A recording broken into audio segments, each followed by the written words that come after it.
kwathi makushona umkhokheli uElizabeth Emily Ncube ongumkhokheli wokuqala kuleli zwe lakithi, yathi inkosi yakithi senilethe ukuzongazisa ukuthi useshonile emhlabeni umkhokheli wami ngoba usengenile ezulwini. Ungowesibili emhlabeni ukuthi afe ngosuku uhambo lwakhe lungabi nasitopi kodwa hamba azayongena ezulwini ngosuku. Wathi namhlanje ngiyajabula ngoba nami sengize ngamthola ozothi umedlule emhlabeni angene ngosuku emhlabeni.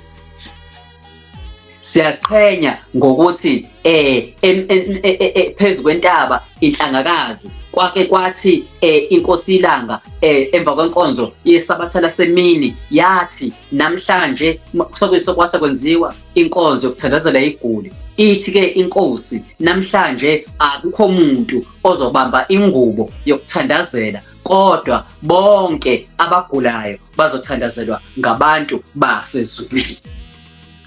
Kukhona-ke intombi eyayizalwa kwaMade yaganela kwaSibiya yayikade ikhona kulowo mhlangano, nayo yahamba yayongena kulayini noma kulowo muqa wabantu ababezothandazelwa.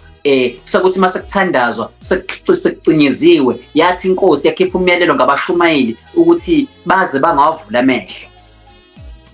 Sebethi mabethandazelwa bazizwa izigi, bayizwa ingubo ihamba phezulu kwekhanda kodwa ubaba uhleli lapha esihlalweni sakhe nabashumayeli bahleli emacansini akhe eduze kwababa inkosi ilanga. Baxaxa ukuthi obani pho laba, usethi mabevula amehlo wasebona ubaba amaziyo waseNhlanhleni osadlule emhlabeni okuthiwa ubaba umtshali, okuveza ukuthi sinabo abantu akubanga uEmily umkhokheli uEmily Elizabeth Ncube kuphela owangena ezulwini. Kukhona nomunye esimaziyo owathi noma sengenile ezulwini wangaba umuntu nje kodwa wase eba umuntu wasezulwini wenza umsebenzi owenziwa izingelosi, ubaba umtshali.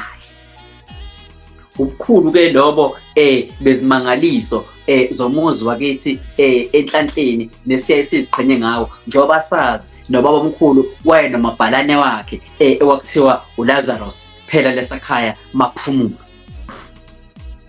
Ikhona enye insizwa egama esibongo sayo kwakuthiwa eyakwambongwa, igama layo kwakuthiwa uElias. Le nsizwa yayimandla ngokuhlabelela, imandla ngokushaya isigubhu, imandla ngokushumayela. Inkosi ilanga kuthiwa yake yama ngolunye usuku phezu kwentaba inhlangakazi. Ngalelo suku kuthiwa yayifake imvunulo yayo yesililo. Abaningi abayazi leyo mvunulo kodwa yayinemvunulo egabhadini engathi iyelo noma engathi mustard. Yayifaka leso sikoshi iyongena phakathi kwamakhosikazi. Kuthiwa yayifaka leyo mvunulo mangabe isukelilisa amakhosikazi kodwa yama yathi imifika kulayini yama yathi angizokusina uma ngabe isigubhu singabanjiwe umfana wami waseEden.